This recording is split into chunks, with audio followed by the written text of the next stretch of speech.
আজ শনিবার, নিরামিষ রান্না হবে, তাই মেয়ের আবদার সোয়াবিনের তরকারি খাবো। মা রান্না করো। চলো বানিয়ে ফেলাম ঝটাপট সোয়াবিনের তরকারি।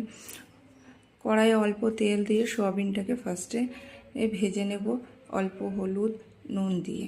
একটু ভাজা ভাজা লাল লাল করে ভেজে নেব, হালকা লাল লাল করে ভেজে নিয়ে সেটাকে তুলে নেব। হয়ে গেছে আমার সোয়াবিন ভাজা, এটাকে আবার তুলে নেব।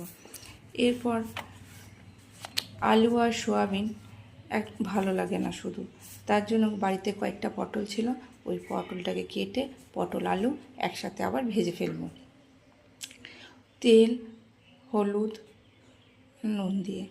যাই হোক, ওটাকে একটু লাল লাল করে ভেজে নেব। পটল আর আলুগুলোকে ভেজে নেওয়ার পরে তুলে নেব।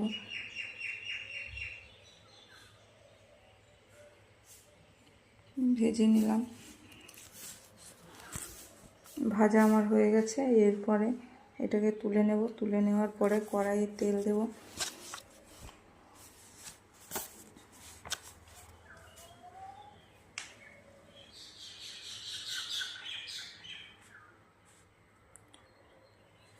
এবার কড়াইয়ে তেল দিয়ে কড়াইয়ের তেল গরম হয়ে যাওয়ার পর তাতে ফোড়ন দেব হচ্ছে লঙ্কা, তেজপাতা আর হচ্ছে গোটা গরম মশলা আর সাদা জিরে। ওই কড়াইয়ের মধ্যেই দিয়ে দিলাম।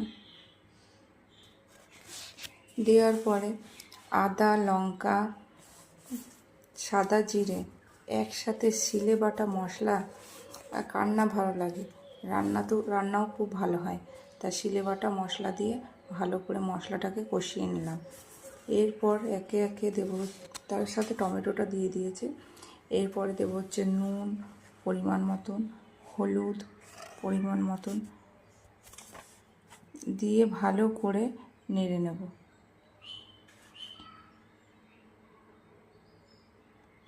ভালো করে নেড়ে নিলাম।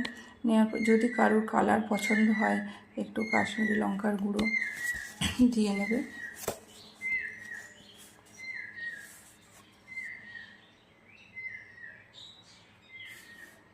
আমি একটু দিয়ে নিয়েছিলাম, লাল লাল তো সবাইকারেরই পছন্দ, আর একটু দই দিয়ে দিয়েছিলাম গ্রেভিটা বানানোর জন্য। যেহেতু নিরামিষ পেঁয়াজ রসুন কিছু দিইনি, তার জন্য একটু দইটা দিয়ে দিয়েছি। এবার মশলা আমার মোটামুটি কষানো হয়ে গেছে, এই যে তেল ছেড়ে দিয়েছে, তোমরা দেখতেই পাচ্ছ। এরপরে যে ভাজাগুলো ছিল সেগুলো আমি দিয়ে দিলাম, আলু সোয়াবিন পটল দিয়ে দেওয়ার পরে ভালো করে এটাকে আবার মশলার সাথে মিশিয়ে নিলাম। ভালো করে এটা একটু মশলা কষাবো।